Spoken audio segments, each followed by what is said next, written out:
నమస్కారం. పోతన భాగవతము దశమస్కంధము పూర్వభాగము. శ్రీకృష్ణ పరమాత్మ సాందీపని మహర్షి వద్దకు వెళ్ళి అక్కడ విద్యాభ్యాసం చేసి మహర్షికి గురుదక్షిణగా చనిపోయిన ఆయన కుమారుణ్ణి యమపురి నుంచి తెచ్చి మరలా వారికి సమర్పించి వారి ఆశీస్సులు తీసుకొని తిరిగి మధురా నగరానికి వచ్చి శంఖాన్ని పూరిస్తారు. అప్పుడు ప్రజలు తాము పోగొట్టుకున్న ధనాన్ని తిరిగి పొందిన చందాన సంతోషించారు. ఈరోజు ఘట్టం ఏమిటంటే శ్రీకృష్ణుడు గోపకాంతల చెంతకు ఉద్ధవుని పంపుట. ఇది అన్నమాట ఈరోజుటి ఘట్టం. ఒకనాడు శ్రీకృష్ణుడు ఏకాంతంగా ఇలా తలపోశాడు. వ్రేపల్లెలోని గొల్లముద్దియలు సదా నా మీదనే మనసు లగ్నం చేస్తారు. నా ఆగమనాన్ని ఎదురు చూస్తారు. నా పేరు ఆత్మలో ధ్యానిస్తారు. ప్రణయపారవశ్యంతో తమ రహస్య గృహాలలో అనేక విధాలుగా వగ చెందుతుంటారు. పాపం, వారెంత దైన్యం పాలవుతున్నారో, నాపై ఎంత కినుక వహించారో, నన్నెంతగా దూషించుతున్నారో. ఇలా ఆలోచించి నిశ్చితమైన భావాలు గలవాడు, గంభీరుడు, పెద్దలు మెచ్చదగినవాడు, వృష్ణివంశస్థులలో ఉత్తముడు, బుద్ధికి గని వంటివాడు, దేవతాగురువైన బృహస్పతితో సమానుడు అయిన ఉద్ధవుణ్ణి పిలిచి అతనితో శ్రీకృష్ణ పరమాత్మ మెల్లగా ఇట్లా అన్నాడు. ఉద్ధవ, ఇలారా.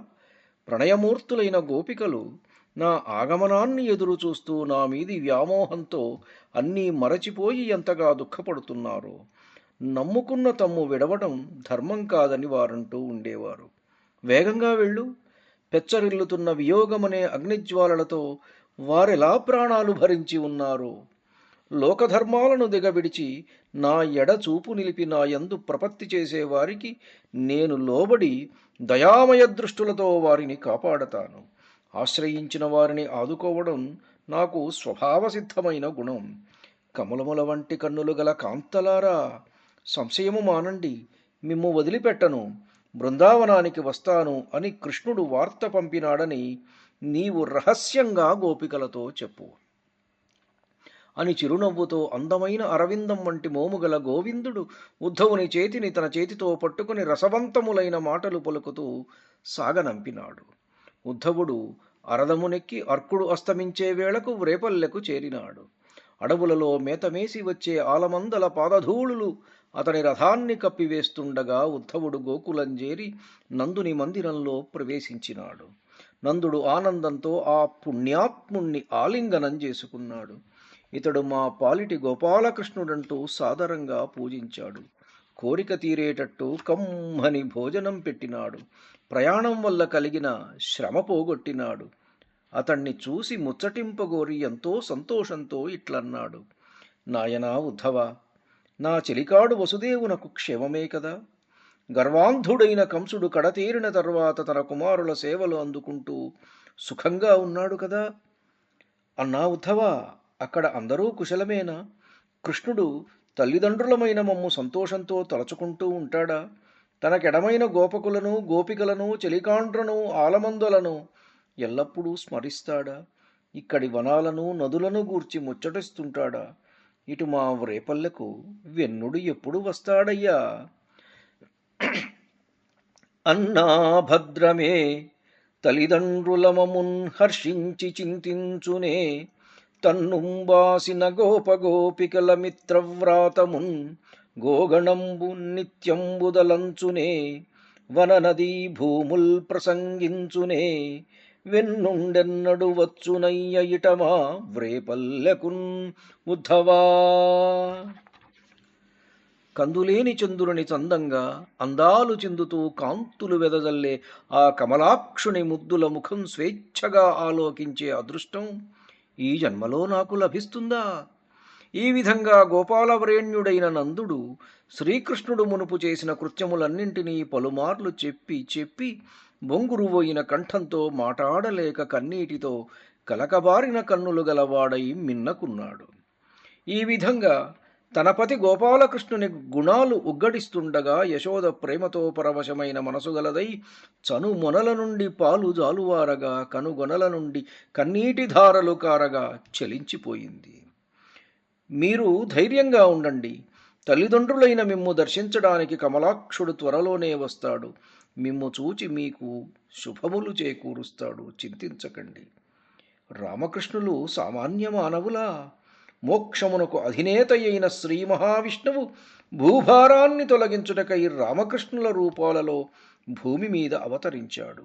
ఏ మానవుడు జ్ఞానవంతుడై ప్రాణప్రయాణ కాలంలో సర్వమునకు ప్రభువైన ఆ భగవంతుణ్ణి సంస్మరిస్తాడో అట్టివాడు బ్రహ్మస్వరూపుడై సూర్యుని వలె తేజోవిరాజితుడై నిత్యత్వం పొంది ముక్తిరూపమైన శ్రేయాన్ని చూరగొంటాడు.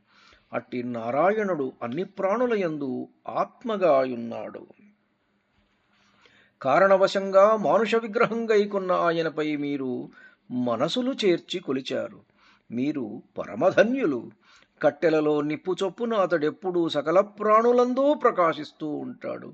ఆయనకు తల్లి, తండ్రి, పెండ్లము, స్నేహితుడు, చుట్టము, విరోధి, ఇష్టుడు, అనిష్టుడు అంటూ ఎవ్వరూ లేరు.